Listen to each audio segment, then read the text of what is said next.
وہ قصہ ہے نا کہ جنگ چل رہی تھی کہ مسلمانوں کے خلیفہ کی زرہ یعنی باڈی آرمر گم ہو گیا، جو اس زمانے میں بلٹ پروف جیکٹ کا کام کرتا تھا۔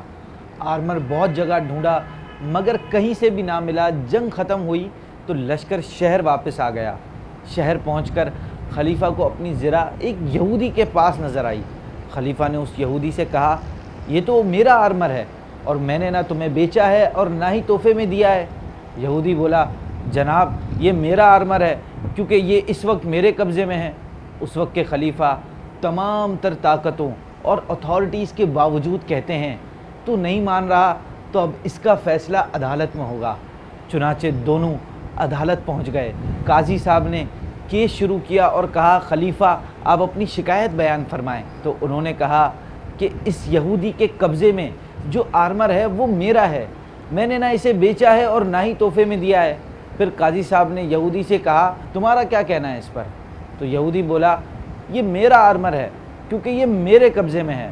قاضی صاحب نے خلیفہ سے کہا، آپ جو کہہ رہے ہیں کہ یہ زرہ آپ کی ہے تو آپ کے پاس اس کا کوئی ایویڈنس یا وٹنس ہے؟ خلیفہ بولے، جی ہاں، یہ میرا غلام اور میرا بیٹا اس بات کے گواہ ہیں کہ یہ آرمر میرا ہے۔ یہ سن کر قاضی صاحب بولے کہ قانون یہ ہے کہ بیٹے کی گواہی باپ کے حق میں قبول نہیں کی جا سکتی، لہٰذا اگر آپ کے پاس کوئی اور ثبوت نہیں تو یہ فیصلہ یہودی کے حق میں ہو جائے گا۔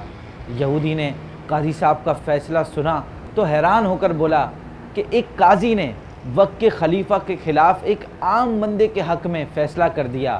میں گواہی دیتا ہوں کہ یہی مذہب حق ہے، اور میں گواہی دیتا ہوں کہ اللہ کے سوا کوئی معبود نہیں، اور بے شک محمد صلی اللہ علیہ وسلم اللہ کے رسول ہیں۔ یہ لیجئے آپ کا آرمر جو میرا تھا ہی نہیں۔ خلیفہ اس کے اسلام قبول کرنے سے اتنا خوش ہوئے کہ وہ آرمر اور مزید ایک گھوڑا اسے تحفے میں دے دیا۔ آپ کو مزہ آ جائے گا ان کا نام سن کر۔ یہ خلیفہ ہمارے نبی پاک صلی اللہ علیہ وسلم کی گود میں پرورش پانے والے شیر خدا حضرت مولا علی رضی اللہ تعالیٰ عنہ تھے۔ آپ نے جس بیٹے کو گواہی کے لیے پیش کیا تھا وہ امام حسن رضی اللہ تعالیٰ عنہ تھے، اور جو قاضی صاحب تھے وہ اسلام کے عظیم بزرگ قاضی شریح رحمۃ اللہ تعالیٰ علیہ تھے۔ اس واقعے سے کلیئر ہو جاتا ہے کہ اسلام اپنی فیئرنس، جسٹس اور عدل کے ذریعے پھیلا ہے۔